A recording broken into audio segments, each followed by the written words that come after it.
Reese's rescue mission turned nightmarish in an ancient warlock stronghold.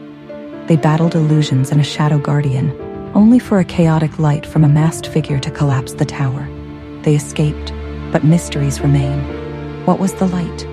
Did the masked figure and warlock survive? And is Trinity truly free? Or was she transformed or taken? For a moment, there was nothing but silence. Then, pain. Reece gasped as his body felt weightless, as if he were falling through an endless void. He couldn't see the others, couldn't hear them, just darkness, just the warlock's magic twisting around him, suffocating him. Then a voice echoed through the abyss. "You are not strong enough." The words weren't just sound, they sank into his mind, his bones, his soul. The same words the warlocks had whispered to him as a child, the same fear that had haunted him ever since. Reece clenched his fists. No. A pulse of golden energy flared from within him, his wolf roaring against the darkness. The magic cracked, splintered, and suddenly, he was back in the chamber, gasping for breath. The others had fought their way free as well, though they looked shaken. Elias, however, was staring at someone, on the far side of the room. A figure stood behind the guardian, watching them. Elias's voice was barely above a whisper. "I know who that is." The warlock tilted their head, a smile playing at their lips. "Then you know you've already lost." The guardian surged forward again, stronger this time. The fight wasn't over, it was just beginning. The warlock raised a single hand, and the guardian moved in unison. It struck with inhuman speed, its tendrils of darkness lashing out. Reece dodged, barely avoiding the shadowy claws that carved deep gouges into the stone floor. Vincent and Juniper flanked it, their blades cutting at its form, but it was like slicing through mist. Nothing stuck. "This isn't working," Juniper growled. Elias stepped forward, his voice laced with power.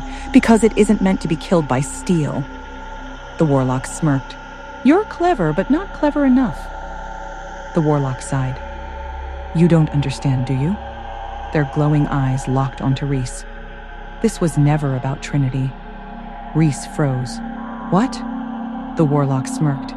"She was just the bait." Reece's breath came in short bursts, his mind racing. The warlocks hadn't just taken Trinity to draw him in. They had been after something else. Elias struggled against the dark chains, his expression grim. "They want you, Reece." The warlock chuckled. "He's catching on." Juniper clenched her fists. "Why?" The warlock tilted their head. "Because we know something you don't." They stepped forward, the shadows curling around them like living tendrils. "Your destiny isn't to save her, Alpha." Their voice was almost gentle. "Your destiny is to replace her." A cold chill ran through Reece's body.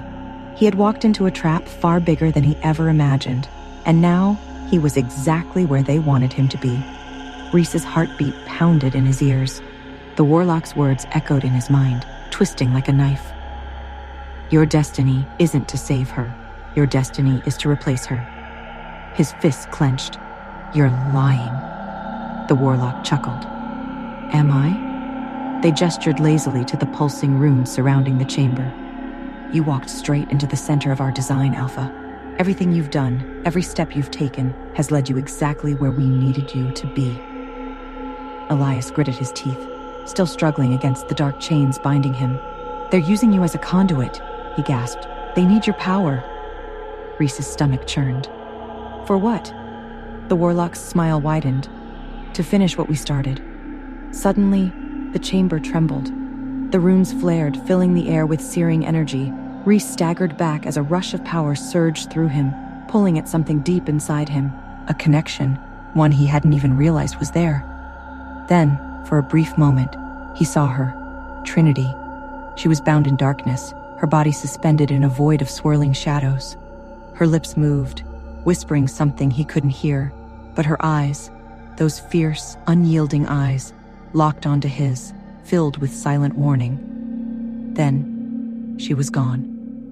Reece gasped, his legs nearly buckling. The warlock stepped closer, voice smooth as silk. "You feel it now, don't you?" Reece's hands trembled. He did.